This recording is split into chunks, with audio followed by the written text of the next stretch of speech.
For those who care to join me, please stand and we'll say the Pledge of Allegiance. Pledge allegiance to the flag of the United States of America and to the republic for which stands one nation, under God, indivisible, with liberty and justice for all.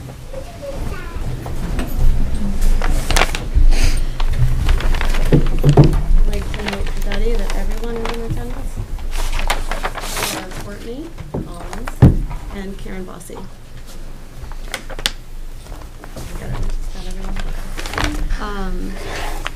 Could I please have a motion to approve the agenda? Second. Is that open for debate? You need to add two things to the. That's next. Sorry. Right? Yep. So to the. Oh, do we? To the consent agenda. That's next. Okay. We'll do that next. Okay. So all in favor? Aye. Aye. Any opposed? And the motion carries. May I have a motion, please, for the consent agenda? So moved. Second? Second. And we would like to... May I make an amendment to the agenda, or add to the consent agenda, the Allen Street campus outdoor learning van bid, as well as the addendum to the personnel memo number 641 that we all have in front of us. Any discussion around adding the bid and the personnel memo? Okay, so may I have a... Second. All in favor? Aye. Any opposed? And the motion passes. All right, so public input. I'd like to invite Joe Barbagallo to speak.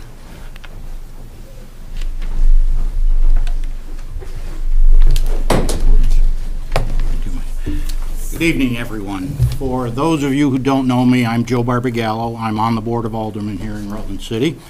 And with the new election, I have been appointed as liaison for the board to the school board. So I am here if you need me for anything. I can't guarantee I can get it done, but if you need something from the Aldermanic board, contact me and I will at least get the ball rolling for you so that we can try to get it done in a timely manner for you so that your business can be done as quickly as possible.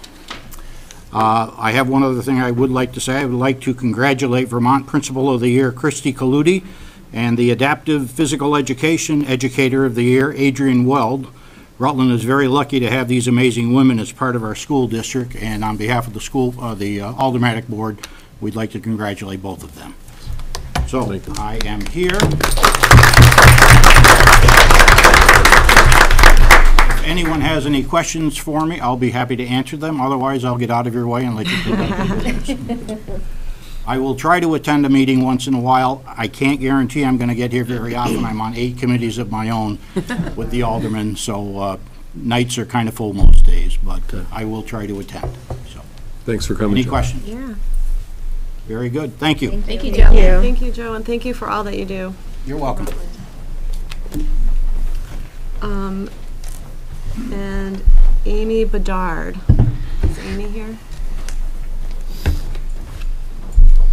Hi, my first time ever doing this, so hi.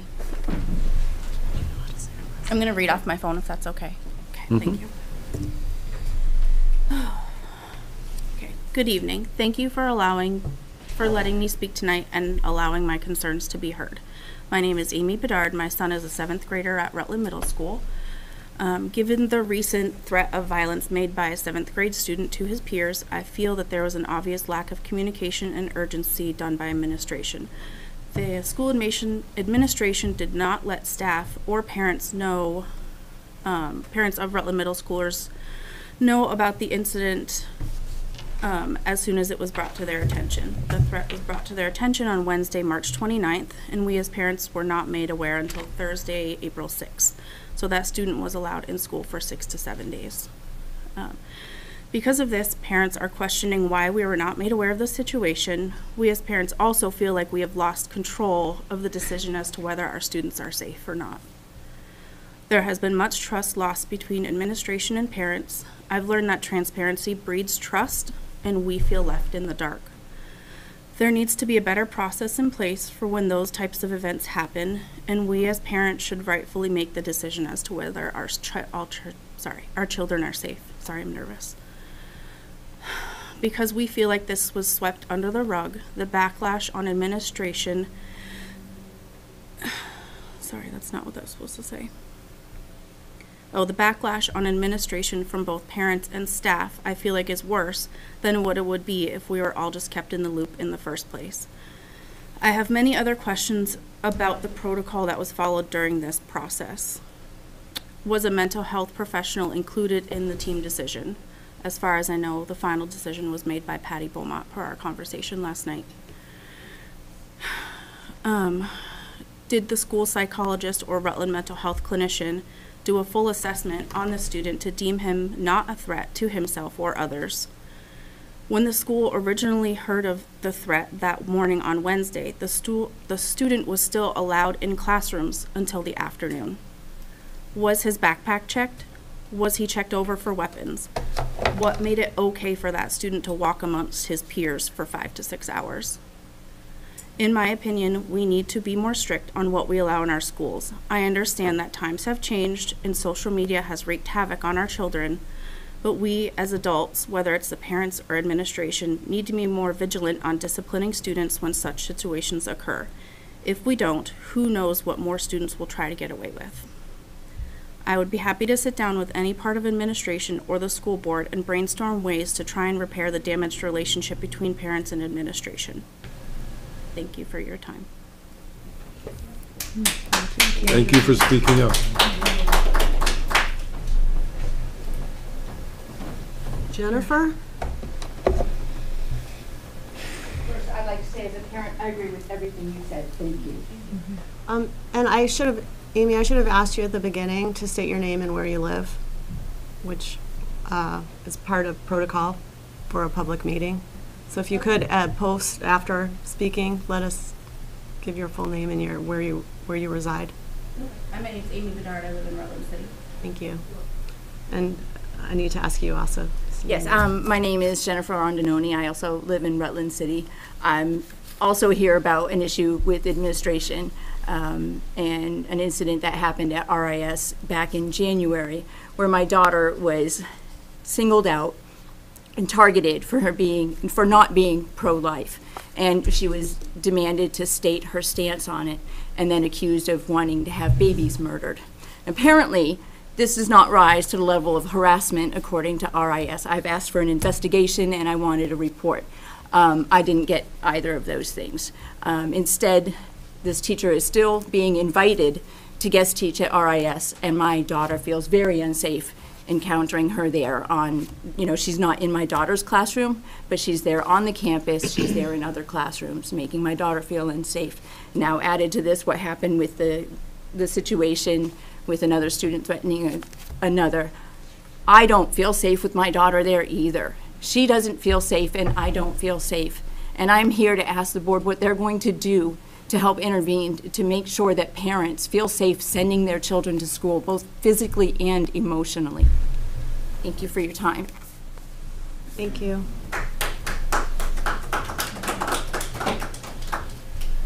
Mary McDonald.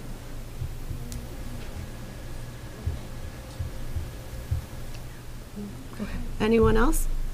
Any other comments? Okay, moving on to the next topic, our student reps report. So for RIS, last month RIS held an assembly focused on flexibility and optimism. Mr. Mark Alderman presented to the student body about how important both traits are in our daily lives. Students were actively engaged and appreciative of the messages that were shared. Mrs. Tannen's 6th grade class presented at the RHS Gin Conference. It was a memorable experience for all. We continue to be impressed by the accomplishments of our very own students. RIS hosted 2 music in our school concerts for grades 3 through 12. Both of these fabulous performances had outstanding room-only attendance. Our main phone lines continue to be compromised. Direct phone lines are still accessible. Please visit our RIS website for direct lines and email addresses. At Northwest School, we worked on the character traits of perseverance and kindness. We honored our amazing bus drivers at our Hero Assembly. We appreciate their dedication to our children. This week, we have parent-teacher conferences. Students will have a half day of school on Thursday and no school on Friday. Next week, all classes will be visiting the Rutland Mint. The Mint is a community of people sharing their knowledge, experience, and ideas, in addition to tools, equipment, and workspace. Each class will be designing something to take home. We appreciate the opportunity to see this wonderful place in our own community. Northeast School had a pause assembly recognizing and celebrating students who demonstrated our character theme, safety. During April, the character theme and social skills lessons focus on being a positive leader. April is a fun-filled month at Northeast School. On April 5th, students were treated to a thrilling, educational, and funny presentation called Slapstick Science. April 13th will be Northeast School's Turf Day at Spartan Arena with multiple stations of turf ball and ball skills building. We are preparing for more springtime learning activities and are looking forward to many sunny and warm days ahead. Rutland Middle School's ELA and Social Studies department have been going full tilt this trimester. They just finished up an amazing project-based learning unit on state government. Students researched a current Vermont bill that's being discussed. They wrote an opinion piece that they presented to their peers. They wrote a letter to a representative, and then the unit ended with a full 8th grade mock legislation. Students spoke to each other with respect and civility on a wide variety of topics. They are now jumping into a project with our 7th grade students in the makerspace on colonial artifacts. Each student has a chance to make their own replica of an artifact using a variety of mediums such as wood, metal, clay, cardboard, and so on. Students got to sign up for their Yes Plan choices today. They showed responsibility and respect while doing so. We are all looking forward to this opportunity. Allen Street campus is in the process of transitioning from winter to spring on campus. The students are actively cleaning up the grounds, preparing the pump track, starting flowers, and completing the mini ramp when the weather is bad. We are looking forward to painting the skate room mural next month and progressing in our new space. Last week, Stafford had about 80 students compete in the Vermont Skills USA competition at various locations here in Vermont. We are excited to announce that we had 10 gold medalists, 13 silver medalists, and 13 bronze medalists. All students that earned a gold medal will head to the National Skills USA competition to represent Vermont in June. The event will be held in Atlanta, Georgia. Congratulations to all of the students and advisors for a great representation. On Thursday evening, we will be hosting our annual signing night event to welcome all new students and families that will be joining us for the 23 to 24 school year. We have accepted 260 students for next year and are still processing some applications where we have limited space available. Congratulations to RHS Unified PE teacher Adrienne Weld for being named the Adaptive PE Teacher of the Year by the Society of Health and PE Teachers. She was nominated by her colleagues for the well-deserved honor. Rutland held the Global Studies and STEM Fair, which highlighted 9th grade science and math projects, 10th grade English and social studies projects, and 11th and 12th grade capstone projects. You will hear more about the Global Issues Network conference later in tonight's meeting. Congratulations to the robotics team who won the district level first competition at WPI. Thank you so much. Okay. And we move on to the Global Issues Network report. From Madame Cassell and Principal Schillinger. We had hoped to have a student with us tonight. I would be remiss in not mentioning them. Charlie Scott, a sophomore, was essentially our assistant project manager for the event, and I'm sorry that they can't be here tonight. Thank you for the opportunity to report on the Global Issues Network conference. This was our 10th year, 10th continuous year. We were actually the only ones globally that persisted through the pandemic. If you're unfamiliar with the event, it is a conference that's put on for students by students to empower young people to collaborate locally, regionally, and globally to find sustainable solutions for our global issues, our shared global issues. And instead of a traditional school day, we set that aside and we prepare a conference for the students. And we also this year added back the service learning opportunities that we've had in the past. Over the 10 years, we've had some exciting topics. Some of them may resonate with you. We have talked about climate change and sustainability, human migration, international infectious diseases. We nailed that one 3 years before the pandemic. We were talking about it already. Education for all, artificial intelligence in 2019, and that's certainly back on the topics of what's going on. Equity and inclusion in 2020. We've taught the United Nations Sustainable Development Goals with a particular lens on consumption and plastic and a circular economy.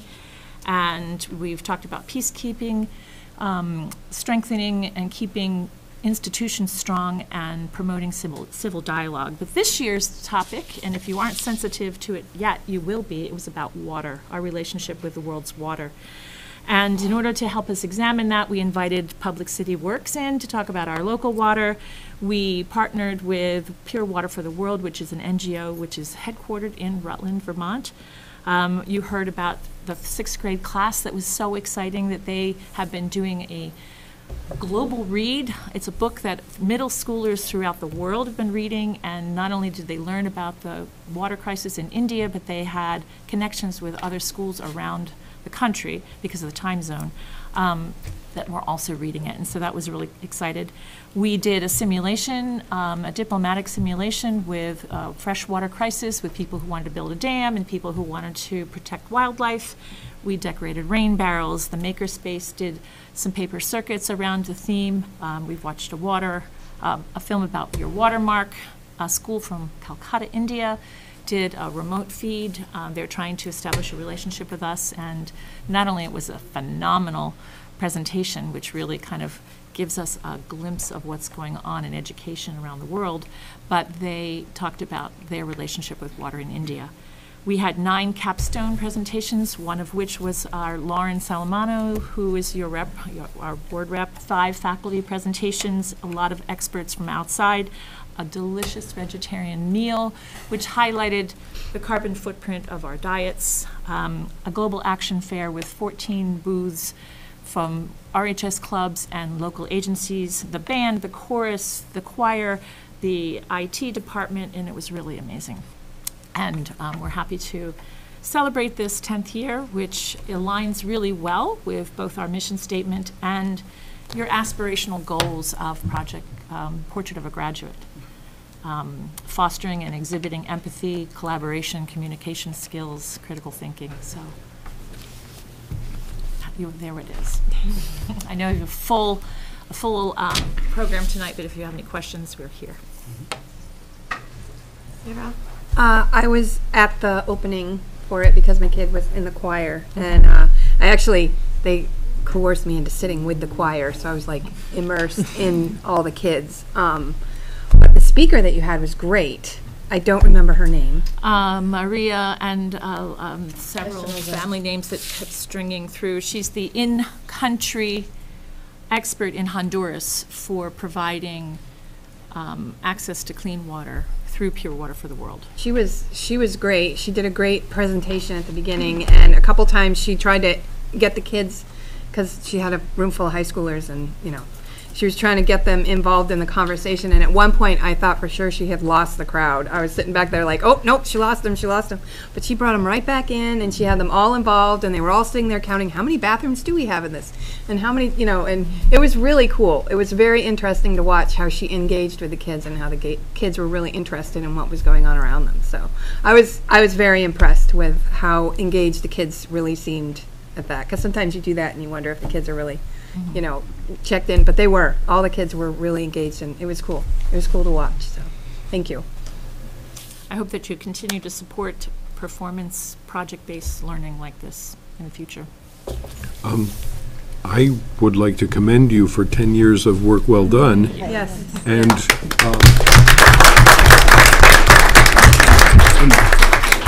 do we have a successor? Is there someone who will fill your shoes? We're talking about what this will look like in the future on Thursday, I think. Whether it be this conference or something similar to our Global Studies and STEM Fair. I think there's a commitment for this kind of focused learning. But things change, you know? It'll be a new iteration. But thank you. It's been a Great. good run. Thank you. I should tell you that it has been supported entirely by the Rutland Foundation. So it's not only been a good endeavor, but it didn't siphon any funds from the public school budget. Thank you. Thank you.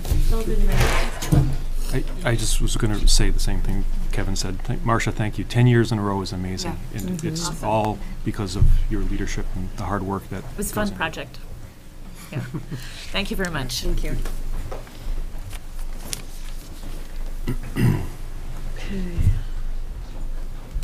And next up, we have the Grove Street report.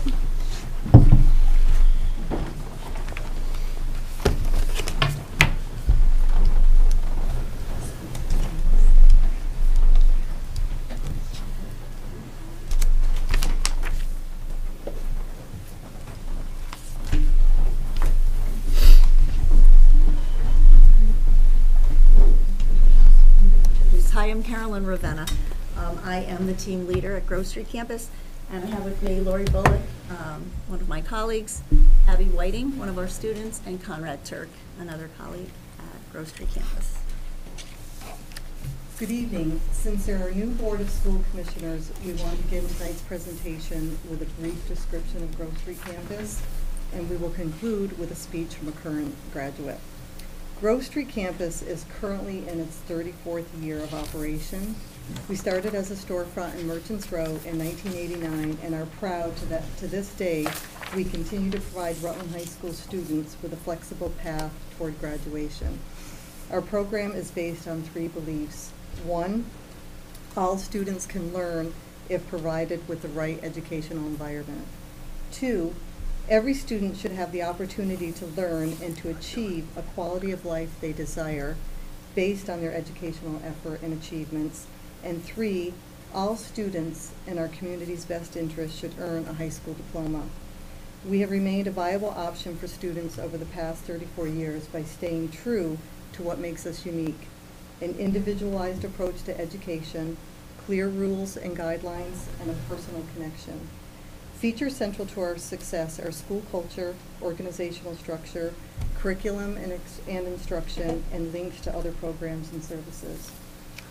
One critical aspect of our program's success is the application and interview process. Students apply and choose to be at this school. They are not placed here as a final option. The application process sets standards for acceptance, and history has shown that choice is crucial for success. Choosing to attend Grove Street fosters feelings of ownership and commitment to the Grove Street campus, facilitating a sense of community and success. Academically, we set high expectations for our students with the flexibility to allow for change according to each student's abilities, needs, and interests. We meet students where they are and individualize their education based on their academic, social, behavioral, and emotional needs, helping them succeed and graduate from high school. The staff focuses on the whole student, expanding our role as teacher to advisor, to mentor, and counselor. Our organizational structure allows us to provide the supportive, productive educational environment that has been critical to this program's success. We have some degree of freedom from standard district operating procedures, allowing teachers and often students to participate in management and decision-making, both in establishing goals and direction and its ongoing function. Since its inception, this alternative program has deliberately kept its maximum enrollment at 40. This allows teachers and staff time to design strategies and methods across all disciplines that will work for individual students. Together, staff and students form a close-knit learning community. School Link services include counseling, parental involvement, community involvement, and access to basic health and social services. We believe there are 2 important factors in the success of Grove Street Campus. First, we have a dedicated staff. And second, we find students learn best in small, manageable chunks. Our students work on a weekly contract basis. They are not allowed to check out on Friday until all contract work is completed to the best of their abilities. This, in turn, makes Friday the most difficult day of the week for many students. It takes a warm, caring, supportive staff to stick with these students, guiding them sometimes as late as 6 p.m. on Friday until they meet the expectations for the week. The message conveyed is, we care, we believe in you, and we will support you in your learning. We are all in this together. This alternative program has evolved over the years from its original location on Merchants Row to an alternative campus at 77 Grove Street today. Thank you to the school board, Rutland High School administration and staff, and Rutland community. As we look forward to the future, our focus will be twofold. One, community connections. For next year, our goal is to create more learning experiences that engage students and involve them in their local community. We want to integrate meaningful community service learning with instruction and reflection to enrich the learning experience, teach civic responsibility, and strengthen our community. This was curtailed during COVID, and we are slowly I'm an English teacher.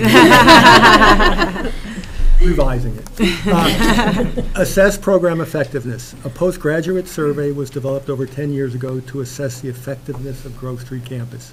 Areas of program strength noted at that time were climate, support, and opportunities for learning. The weakest area was technology. However, this was before the installation of fiber optic cable.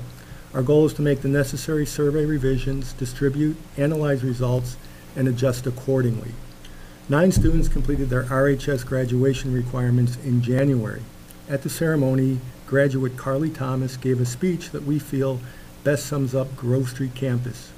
We are proud to say she is currently attending Plymouth State University, but has graciously given Abby Whiting, another current student at Grove Street, her permission to share her speech with you. Good afternoon, parents, family, faculty, and graduates. Thank you all for coming.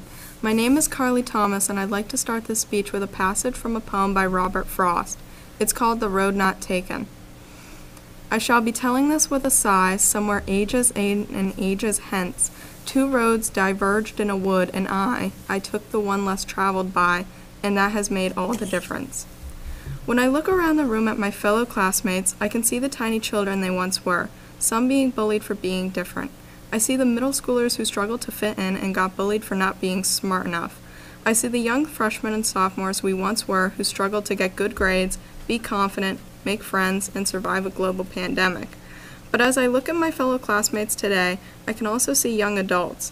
I see the young adults who are fed up with bad grades, long classes, busy hallways, and bullies. The young adults who had the courage to break the norm, transfer to a new school, dive into the unknown, and relearn how to learn. I see the young adults who have now flourished, get good grades, and who have found themselves thanks to this program. When I look at my classmates in front of me, I see the people who followed the road not taken. When we were little kids, the best question to be asked was, what do you want to be when you grow up? The answers were limitless. An astronaut, an animal trainer, a doctor, the president. But as I grew up, I realized the question had become more stressful and came with the pressure of having to know your interests, goals, morals, and life plans. We assume that the questions of what we do, how we act, and what we accomplish define who we are. But after attending Grove, I can say I've learned that this is not true. What defines us is the way we treat ourselves and others, how we open ourselves to new ideas and possibilities, and how we love one another. And I couldn't have learned that without this program. It's not only the program itself that helps students find themselves and turn their lives around, it's the teachers. The teachers who go the extra mile to make sure their students have everything they need to thrive. The teachers who go the extra mile to make sure they understand their students, not just inside the classroom, but outside too. The teachers who take the time to make sure we understand what we are learning, and who are always on our butts about showing up and turning things in on time. Carolyn, Lori, TJ, Heather, Mike, Alada, Conrad, Jamie, and Sherry. I think I speak for all of us when I say that we wouldn't be here without you guys. Thank you for pushing us over the limit and helping us discover who we are. Thank you for the love, the laughs, the tears, and the memories. Everything you've done for us is greatly appreciated. Fellow graduates, take this time to reminisce about our years at Grove Street. Think of all the good times we've had, but also all the hardships we faced. It wasn't easy making it to where we are now. Everything we've gone through in the past 4 years has led us to where we are. Feel proud of yourselves. Don't dwell on the past, but don't fear the future. Don't think of this as an ending. Think of this as a beginning. Congratulations, class of 2023. The best is yet to come. Ta-da. Thank you. Charlie, great job. Great job. Yeah. Excellent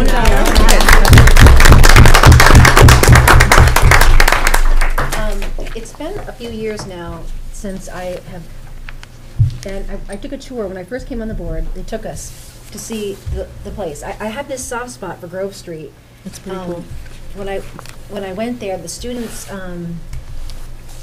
were so, I don't know why I'm getting so emotional about it. The students were very, I'm not crying. The students were very appreciative, and the dynamic between the teachers, the collaboration between the teachers and the students, it's something they want to be there. So the work they put in is they're something they can, I don't know what I'm trying to say because I'm so emotional about it, but I love Grove Street. Thank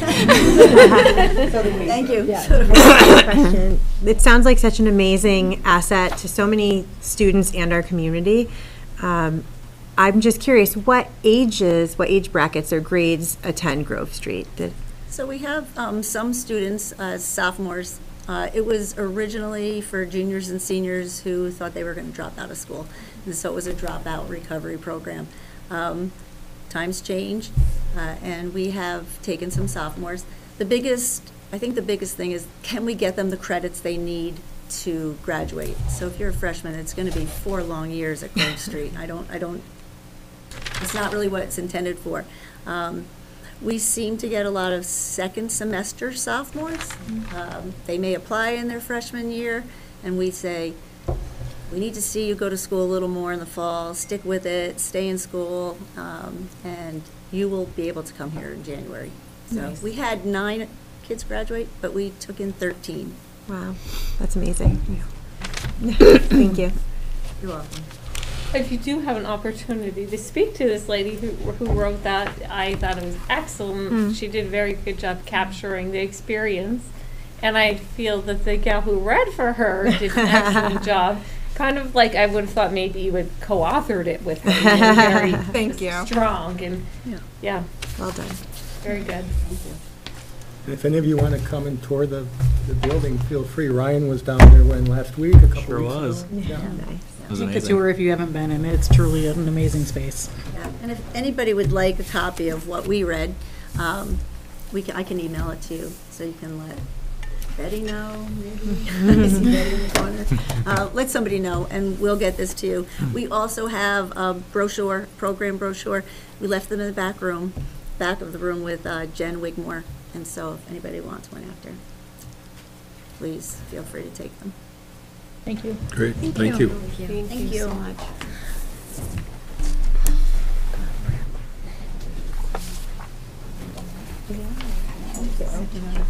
I knew you'd like that one.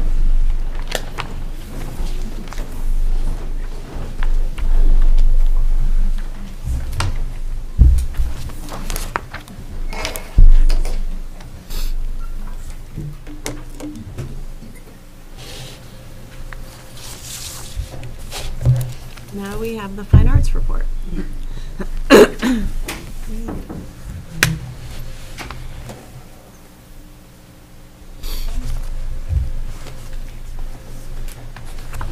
Okay, thank you for giving me the opportunity to present this evening. I will be giving you an overview of the fine arts throughout the district. So, music and art in the primary grades and at RIS. You can see their classes are given once a week, 35 or 40 minutes on the school. In the lower left corner there, you will see a picture of a fire safety poster winner, and I'll talk more about that in a little bit later. Just some of the students having some fun in music and art. Skipping over to RIS, performance ensembles at RIS, band, chorus, and orchestra. They each meet twice a week for 40 minutes in grades 4, and then grade 5 and 6 is combined. And grade 3 has orchestra and chorus only, and they meet once a week for 40 minutes. And band and orchestra students are given a 30-minute lesson once a week. And starting in the fall of 2023, the 3rd grade orchestra will also be getting a lesson, which is new and very exciting for us. Total combined students right now at RIS that are in band, chorus, and/or orchestra is 276. Wow. Nice. Awesome. Pretty awesome. These are the after-school offerings at RIS. Art club is on a rotating basis. 5th or 6th graders, usually 6th graders, so they get as many that chance to be in it. Jazz band, advanced orchestra, music comp, and handbells. This year, our handbell choir actually has a teacher and a parent as part of it, so that's very cool. And the music comp, I'll just explain a little bit about that. That after-school opportunity is a group of students who choose to sign up to do compositions, and they meet with Mr. Myers after school, and then they are paired up with a composer through this program, and they are mentored online. They write a composition, and then the composer gives them suggestions, and they edit their work. And in the past, this year we haven't done this part, but we will be again in the future. But in the past, they submit their work to the Opus program, and some of them have actually had their work selected to be performed at an Opus concert by professional musicians. The students that are in the music comp program travel to the site where the concert will be, and they have a whole day of workshops with composers, musicians, and all that throughout the day. And then they have dinner there, and then at night they present the concert, and the students get to conduct their piece from the professional musicians. So that's a very, very neat offering. How old are those students? I mean, what grader? Mostly 5th and 6th grade, Wow. but we have had some 4th graders. I actually had a son who did that. So, and yes. he went to Burlington and Yes. composed, you know which one. Yep. And he had a blast. Yeah, it's a very, very special program. We love that. Art, theater, and music at the middle school. Most students rotate through music and art, and some students receive digital storytelling. The reason I say some, because if they are in band, chorus, or orchestra, or a language, they may not do that rotation. There's other rotations that they do. And those are 52-minute classes. And then band, chorus, and orchestra. All students can sign up for band, chorus, or orchestra. They have 52-minute rehearsals every day, unless they're in multiple groups, or if they have signed up for a foreign language. And then the band and orchestra students get a 25-minute lesson once a week. And we are hoping to add some sort of a choral lesson in the fall, if we can schedule that in. Extra offerings at the middle school: art club, jazz band, advanced orchestra, chorus, and drama. And this is the 3rd year of the drama program, led by Ollie Brown. He's done an awesome job. This year they have 15 students. They always put on a great production, and this year they are aiming for May 19th at 6 o'clock and May 20th at 5 o'clock. And the name of the play they are putting on this year is 21 Guaranteed Ways to Get Detention. So. I'm assuming that's going to be a comedy. So. Hope so. So we're looking forward to that. These are the offerings at the high school, quite a few. I do have 2 to add at the end there. There is the Fast Track to Instrumental Music, which is a course that's been offered just for a few years now for students who maybe started an instrument in the intermediate or middle school, and then for whatever reason dropped out and regret it and want to come back, or for students who have never played an instrument and would like to try one. So that's Fast Track to Instrumental Music. And new in the fall of '23, there will be a music theory class offered. extra offerings after schools, art club, encore theater, amped up, vibrato, ceramics and mixed media sculpture, and the Tri-M Music Honor Society. That's a picture of the Tri-M.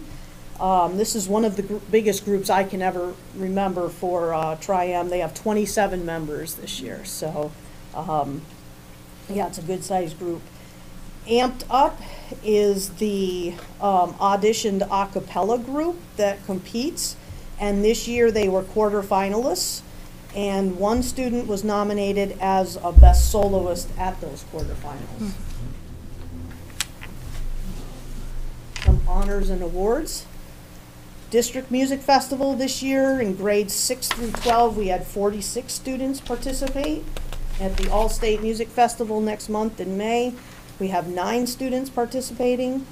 At the One Act Regional Theater Festival, we had 2 students receive excellence in acting, 1 received an excellence in music, and Rutland High School received an excellence in expression of comedy. I've mentioned the Amped Up competition. Student Art Award. 1 student at the high school submitted a ceramic sculpture which was accepted into the UMass Dartmouth's Emerging Young Artists Juried Exhibition.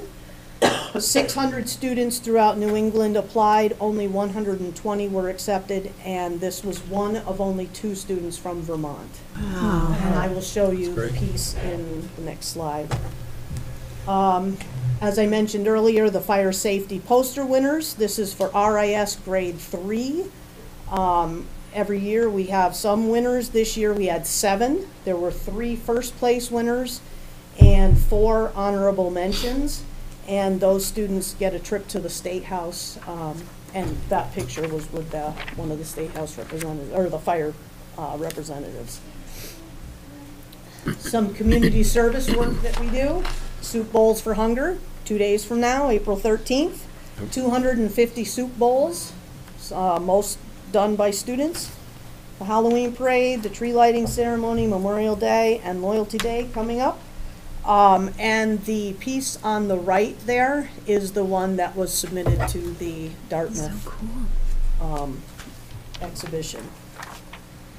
And then, I'm not going to read through these, but you should have these in your packets. These are what music, art, and theater meant to these students, graduates. And this is a slideshow, which again, I'm not going to present here, but you are more than welcome to look through this presentation on the high school visual arts and just more. There's our Halloween parade. Thank you. Any questions?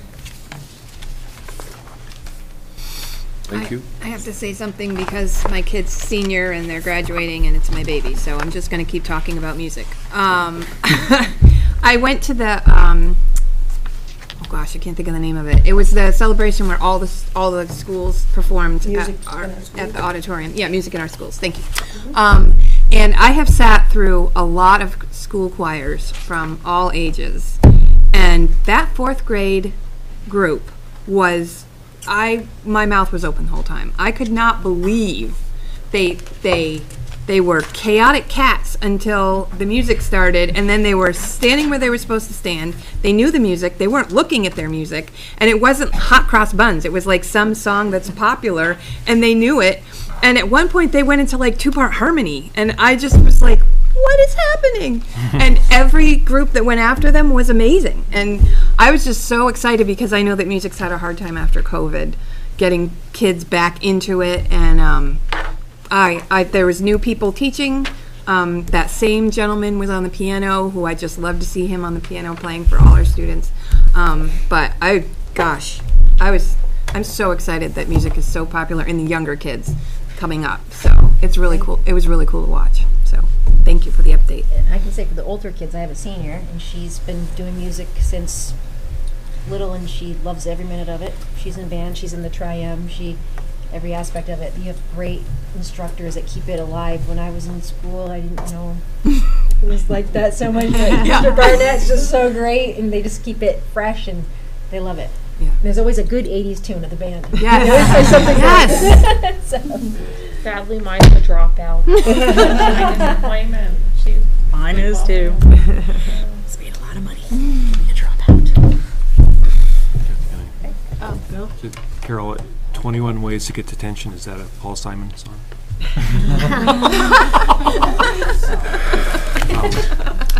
But I was able to go to 2 out of 3 of the March concerts, and they were great. And so thanks to you and your staff.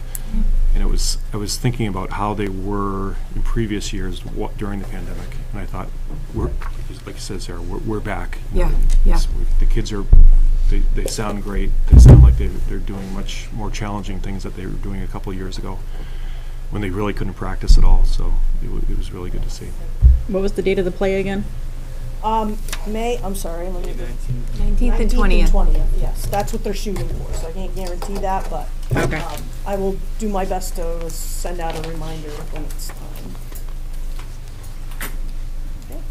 Thank you. Thank you so much. Thank you. Really impressive. Thank you. Thank you.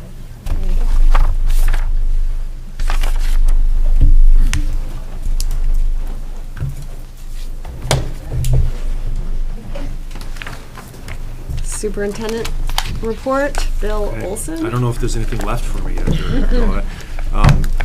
Carol mentioned Soup Bowls for Hunger. That is coming up in a couple days. It's the 17th annual Soup Bowls for Hunger. If you're not aware of what it is, it's a yearly effort by the folks in the schools to help support our local food shelves around the county. And it's run by Delta Kappa Gamma chapter of those female educators from Rutland County. And they've organized that for years. They also include students in the process, especially recently. A lot more students have been involved in organizing this. They are doing the work of making the soup bowls. They are helping organize during the night. And we want to thank as well the restaurants, the artists, the other adults in the community who helped put this together for us. Special thanks, I don't know if you know Karen Non-Fahey. She's a recently retired math teacher at the high school. She's still involved in it in organizing it. And Beth McReynolds, who's an art teacher at the high school. Thanks to them. You mentioned Holden Adrian Weld, so I won't repeat that. But she did get that award. That was a really nice award for her and really for the whole group of folks who do unified sports at the high school and at the lower grades as well. This is helped, guided by the Special Olympics program across the country, and Rutland High School got a few years ago got a recognition for having a really good program in unified sports. But there was a quote that Adrian had said in the newspaper that I thought would be worthy of repeating, and it shows to what we were talking about before, the portrait of a graduate, the concept of empathy, adaptability, and collaboration. Adrian was talking about unified sports and what it means to the school and to the athletes who are in it, and she said, and this is in the Rutland Herald, "My teaching beliefs align with a lot of what Special Olympics is and how it promotes athletes to train together regardless of any challenges. It allows everyone the chance to have that accessibility to do the same things that everyone else does. Our classroom is big on inclusion, advocacy, and communications, all the things that every team should have, and it does it in such a unique way that the students learn from each other just as much as they learn from me and my co-teacher, Jason Casarino." So I just wanted to recognize Adrian again and Jason Casarino, who helps teach that class and the students in those classes. It's really a team award. Holden mentioned as well the Stafford Tech students. I was going to read the names of the kids who got the gold medal. We had, I think, 20 or 36 medals from Stafford. So there's a long list of kids. But the gold medal students, as Holden said, are going to Georgia to compete in the Skills USA competition. And so they are from around the county. We have from Otter Valley in additive manufacturing, Kaylee Selleck and Kenzie Ezzo from Poultney. Automated manufacturing, Colton Cohn from Otter Valley and Calvin Herrick from RHS and Anthony Campbell from Fairhaven. Facilitathon from Mill River, that was Torin Kibbe. Firefighting, Christopher Alexander from Mill River. First aid and CPR, Emma Barkley from RHS, job interview, Sadie Lewis from RHS, and medical math, Jaden Iyengar from Otter Valley. So those students will be going to Georgia to compete. Something that wasn't mentioned, Emery Mahar, she's a science teacher at RHS. She was named the 2023 Science Ambassador Fellow from the Centers for Disease Control and Prevention, the CDC. So that's a great honor. She is going to be awarded a week-long training in Georgia, in Atlanta, at the CDC headquarters, and she will be studying foundational epidemiology and public health concepts. And so her role then is she'll be getting training as well throughout the school year virtually, and she's supposed to bring some of these trainings back to her teaching and her instruction in the classroom and be an ambassador for public health. So that's a great honor for her, and congratulations to her. And we mentioned, Joe Barbagallo mentioned Christy Colludi. She represents Vermont for the National Association of Elementary School Principals in their national award.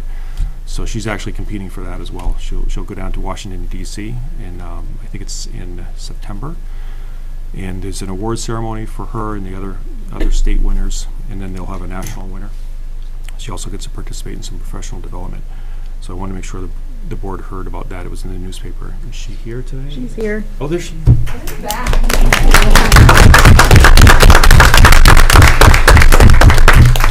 It's a really nice thing. And I did want to talk really briefly about safety concerns that the community has.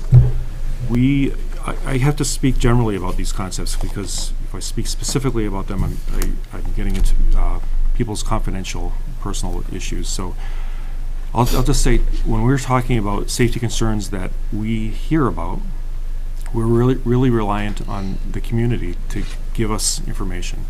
And so we always say that the concept of see something, say something. We depend on the community, on our parents, our community members, and especially our kids, to let us know if they hear something that's concerning. When we hear something that's concerning, if it rises to a serious level, we would be reporting that to our law enforcement partners, usually the Rutland City Police, sometimes the state police, sometimes even state agencies, if it's concerned, it gets to a certain level, or it affects a broader community than just Rutland. And what we will do then is we will investigate on the school side with our staff, try to understand what the concern was, what the event was, what happened, whether it's something that we can substantiate or not. And the police will do the same thing, or law enforcement will do the same thing, and they'll do it under their authority, and they'll probably speak to similar people. But we take that information and we work together with our law enforcement partners to try to come to an understanding of what the event was, whether it is truly what it might sound like, and then what we're going to do about it. Sometimes we hear about things and they don't pan out exactly the way it sounds, and so we make sure we're trying to get clarity on that. As I said before, a lot of this information is confidential. We're talking about a specific student or a specific family or students. We have to respect confidentiality, and so that can be frustrating to people. You're hearing a lot on social media about something that's going on, and sometimes rumors spread that way. And we can't always address specifically what occurs, but I hope that the community understands that we're working very hard with our law enforcement partners to try to get clarity about what's occurring and whether it truly is a safety threat or not, and then we work to address that. We have to trust our law enforcement partners. They are great partners. We worked with them all the time, and they were very helpful for us. Even the folks at the state have been very helpful, helping us train, and if there's an event that occurs, we will frequently get a communication from folks at the state because they hear about it as well. So we depend on our law enforcement partners. We depend on the community with giving us information, and we depend on our staff to make sure that we're keeping our schools safe, and we're trying to make sure that we're being as proactive as possible and as thorough as possible to make sure that schools are safe and we're up to date with our practices. So just wanted to address that generally, and that's the end of my report. Thank you. Next up are our committee reports, starting with building. We had our meeting last week, and I want to thank Commissioner Keyfaber for filling in as chair of the meeting for me. We discussed several items at the meeting that we actually most were voted on in our consent agenda tonight for the public. The Allen Street campus playground equipment, outdoor classroom projects, a van for Allen Street as well, northeast roof replacement, and also some work being done over April break, including continued carpet replacement, painting, some new cafeteria tables, and lots of ground cleanup. Our next meeting is May 3rd, I think. Right? Let me double check that. May 2nd. I was off a day. I was close. I have my calendar open. Okay. I'm good. Thanks. Thank you. Finance and strategic planning. Thanks very much, Kathy. We discussed three main topics right after the building committee meeting last week. Yeah. I know, it seems weeks like ago, so long. actually, but it was last week. The first topic was this strategic plan, which is a continuation from our project of a portrait of a graduate project, and we talked about a proposed timeline for the next steps in getting to that strategic planning process. You might recall that we are going to work with Battelle for Kids again, who we worked with on the Portrait of a Graduate project. We do expect there to be a series of 3 design team meetings, similar to what happened with the Portrait of a Graduate process. 3 design team meetings, really inclusive, lots of stakeholders, some really good collaboration there. Those meetings to begin in September and conclude in December. Then what's going to be different from Portrait of a Graduate to this strategic planning process, there's so much more writing that goes into a strategic plan that will be engaging some writing teams to draft portions of that plan based on what comes out of the design team meetings. We expect the first draft will be available for review and discussion in February of 2024. That sounds so far away, but it will be here before we know it. So, the administration and Battelle for Kids are developing more detailed implementation plans, and we'll keep the board and the public appraised as we need to. Okay, that was topic 1. Topic 2 was the audit update. Probably not as exciting, but necessary, of course. Last month, the end of last month, we had 2 administrative leaders actually come from the Agency of Education to conduct an on-site review of the district's use of all of our emergency relief funds that we've had over the last several years. They reviewed actually 5 emergency relief grants spanning 2021 to 2023. ESSER 123, ARP IDEA, and GEAR, which is part of Stafford.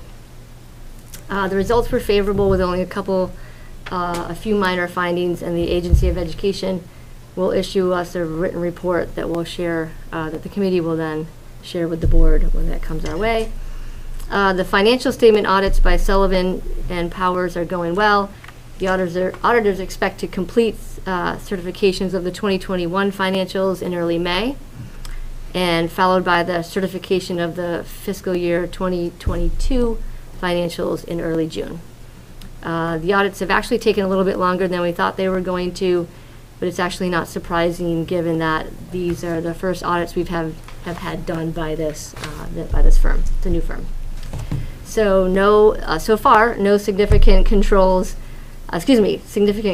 concerns have been identified. Phew, good stuff there. The audit partner in charge will then review his reports directly with the school board after they are completed. So it might not be till August then, right? If we Possibly, yeah. Possibly August, maybe June. Okay. Yeah, maybe hopefully June. Okay. And topic 3 was about our financial accounting system and a plan to upgrade that. Big news, of course, for everybody who works with that system here in the district. The administration is making plans to upgrade the financial accounting platform in fiscal year 2024 and to go live with an updated system starting July 1 of 2024. The IT team supports this change and will be involved, which is, of course, good news. The committee did review and evaluate a detailed proposal in early May that describes costs, benefits, the expected net benefit, and how the business office will maintain operational continuity during the system migration. We've had the current system that we use, we've had for about 15 years, and the system has been pretty reliable, but the vendor is no longer basically servicing that. So we kind of have to move on from there. So the same vendor who provides our current system, Tyler Technologies, is actually who we're working closely with to support the migration to the replacement software, and we'll have a more detailed report on that next month. Our next meeting is also on May 2nd from 6 to 7 p.m. That's it. Thanks. It's a big one. Yes, thanks to Ted and Allie for always giving me excellent notes to follow. Thank you, Mary Beth. Policy. Okay, Policy Committee met on March 28th. We discussed Policy 7698, which has to do with child nutrition and wellness. We had to change some of the language to match up with the federal language related to nutrition guidelines. And while we were in there, we added a reference to the Portrait of a Graduate program that we just came through and its emphasis on wellness and things like that. We also talked about Policy 5670, which has to do with safety and security. It's a fairly simple policy that's enclosed here or available on the website if you're interested. And we basically, there was some discussion that we ought to have more discussion about specific procedures, but this is a policy committee and there's a difference between policy and procedures, and we decided to put all the responsibility on Bill for coming up with the procedures. But he was there and he didn't object, so feel okay about doing that. All right. And then we looked at our transportation program and updated that policy to include current references and remove a disaggregated student. I'm sorry, I have to look at my own. Basically, we didn't solve this. We came up with some solutions that we weren't sure whether they would hold up legally or whether they would be defensible. So we referred this to the attorney, and we'll come back and talk about this at a future date. So that's policy 5710. So then should we be voting on that for first read if it's technically not going to be, if it's not complete based off what you have here? Oh, no, it shouldn't be here. You're right. That's a good point. But it's not. What we voted on tonight was second reading policies. I don't know that, no. Yeah, you're right. What we came up with for 5710 should not be approved for first reading because we're not finished with it. Right. So we have to remove that somehow. This is just for discussion. Yeah, it's not an action item. Yeah. No. It's just a report. I understand that, but what my question kind of is, so next month we'll do a second reading, but if we need to pull this one out now, because it shouldn't be part of the first reading since.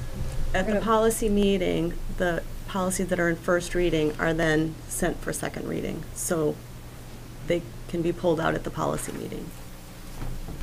Rob? I think the policy that we sent for a more legal opinion is not 5710, but rather the one that followed it.